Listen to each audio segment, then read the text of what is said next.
Good morning, everybody. Happy Monday. Happy hangover Monday, as it were. Maybe there's nothing to be happy about. I don't know. Depends on your perspective. But when it comes to these Seahawks, not exactly a happy day, I guess.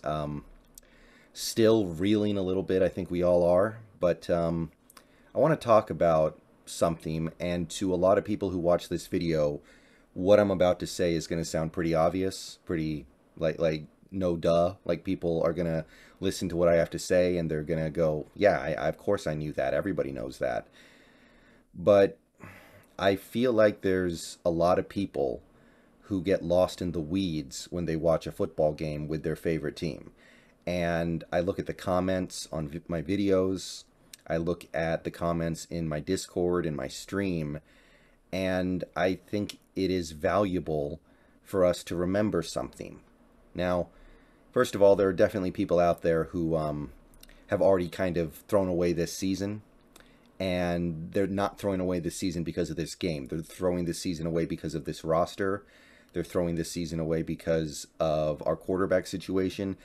They already decided to throw it away before the season started, and you know that's understandable. That's reasonable. This is not a very good roster. This is a young roster. This is a team that's going to have issues. And a lot of people have already kind of made their peace with that. But among the people who haven't, or among the people who think they have, but find themselves forgetting it when the games are actually on, I see a lot of being very, very reactionary to the last thing that you saw. So I want to make this video to talk about a simple general concept when it comes to sports and the NFL. And this goes for every team that there has ever been in the history of the NFL. So here it is. The unfortunate reality, I call it unfortunate because I think a lot of people do view this as unfortunate, is number one, what you see from a team from week to week varies heavily. And there's not anything that anybody can really do to change that. It just is what it is. And two, there's a lot more luck and randomness in sports than we would like there to be, right? I know we would all like to think that everything is controlled, everything is completely within the ability of players and coaches to dictate, that this stuff is all predictable. But the reality is, in an actual NFL game, it doesn't play out that way. So when you look at a game like yesterday with the Seahawks, you get a lot of comments after that game. I mean, I got a lot of these comments, and you guys have probably seen these comments. Oh, the real Seahawks showed up. Oh, this is the team we're going to have. Week 1 was a fluke. Week 1 was an aberration. I don't know what happened week 1, but the real Seahawks have arrived. This is the team we're going to get the rest of the way, etc., etc. And here's the thing, guys. I question, how could we have played worse yesterday? It would have been really hard to play worse, right? The offensive line was a mess. We couldn't run the ball at all. Gino, I guess he played okay, but he certainly didn't play good. The defense was atrocious, getting blown off the field by a Niners running game with a backup running back, and, as it eventually turned out, a backup quarterback while we're at it. And the only score we had was on a play that isn't indicative of any great ability or scheme or future success. It's just a one-off play that happens maybe once every 10 years for each team. Like, you cannot get worse than that. We had a trick play in the red zone completely blow up in our face. Our best opportunity of the day for the offense to score. And we run a pretty dumb trick play that ends up looking even stupider than it looked on paper. So what I'm trying to say is, if you take a look at that game yesterday, you have to acknowledge that the team didn't do much of anything right. You can probably count the players that played well and produced on one hand. Okay, I'll do that right now. Al Woods, Nwosu, Lockett, maybe Dixon. Is that it? That might be it. So here's the bottom line. You see the Seahawks play that game yesterday, and of course, you get mad, you get upset, you wonder how is it possible that the team can be this bad. The reality of the situation is you need to step away from this one game, and it's important to realize that you can't judge a team by their worst moment. And yesterday, I don't know if it's going to be the worst moment, but I'll say this, it would be hard to have a worse moment, right? And the reasons why you have that moment make sense. You're going on the road after a big win on a short week, winning your Super Bowl against the Broncos, playing a team that is desperate for a win, and you put it all together and it kind of makes sense why something like that would happen. Now, that doesn't mean we should just accept it, of course. I don't accept the fact that this defense still cannot tackle. I don't accept the fact that Darrell Taylor and Jordan Brooks look bad, or at the very least not good. I don't accept the fact that this offense has now gone 2 games and they've only tried one real deep shot down the field in their passing game, and it was called back on a penalty. I don't like these things. Of course, they need to be worked on. They need to be fixed. But if you look around the NFL, this is what I'm really getting at here. Teams and their level of play fluctuates every week. Teams are up here, teams are down here, teams are in the middle, teams go down a bit, teams go up a bit. Every week is a new game for pretty much every team in the league.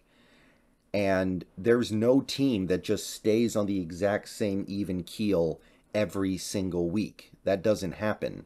It's impossible. And that's really going to be the case for a team that may not be that good, like these Seahawks. But you can even talk about great teams, historically great teams. Think about the 2007 Patriots. Most weeks, they looked completely unbeatable and completely unstoppable. They won their games by 4 or 5 touchdowns. They won games that were over in the second quarter. I remember watching them that year.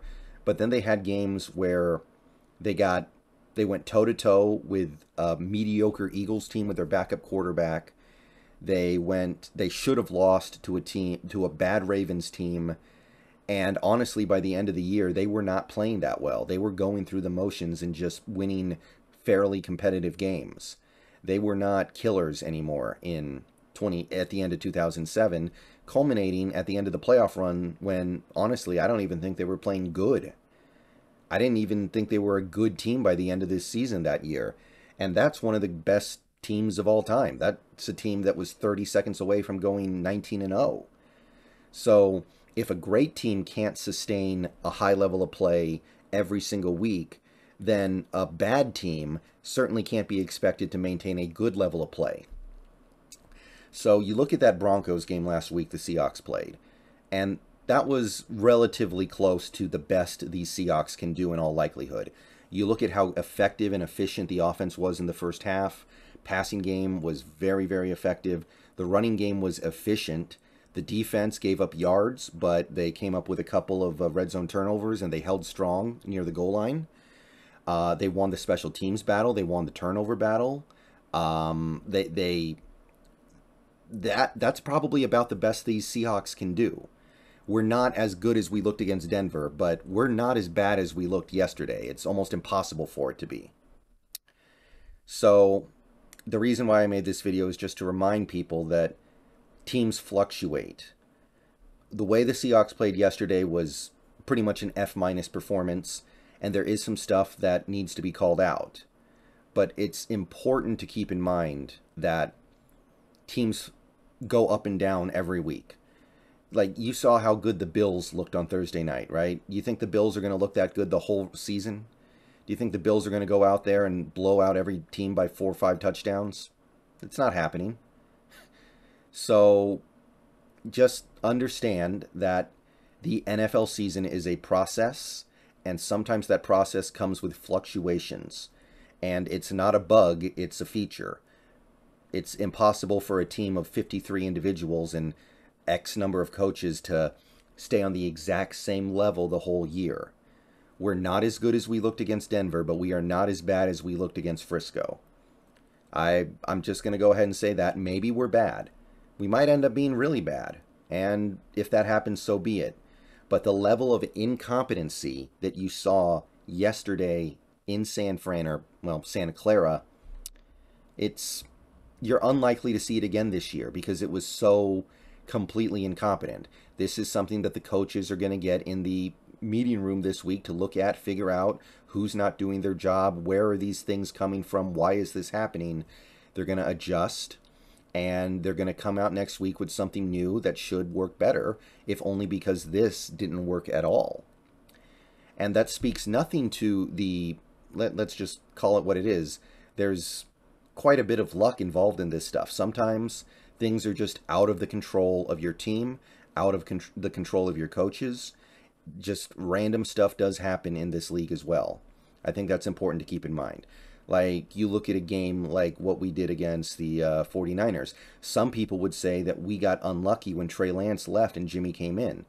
I don't know if I agree, but some people would say that, hey, Trey Lance would have given us some turnovers. We might have won that game if Trey stayed in, but when Jimmy went in there, the Niners' game plan changed, and it was to our detriment. I don't agree, but that is a case of something that is kind of out of your control affecting the game against you, if it is true.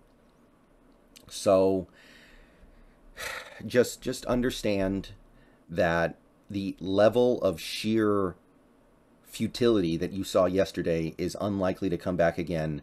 And ultimately, even if our team was going to be really good this year, this is just part of the process. Even the greatest Seahawks team of all time had bad games, had bad halves, had bad moments. So buckle up or get off now. All right, I'll see you guys later. Go Hawks. Let me know what you think. But I just wanted to go over that general concept for y'all before we move on. See you later.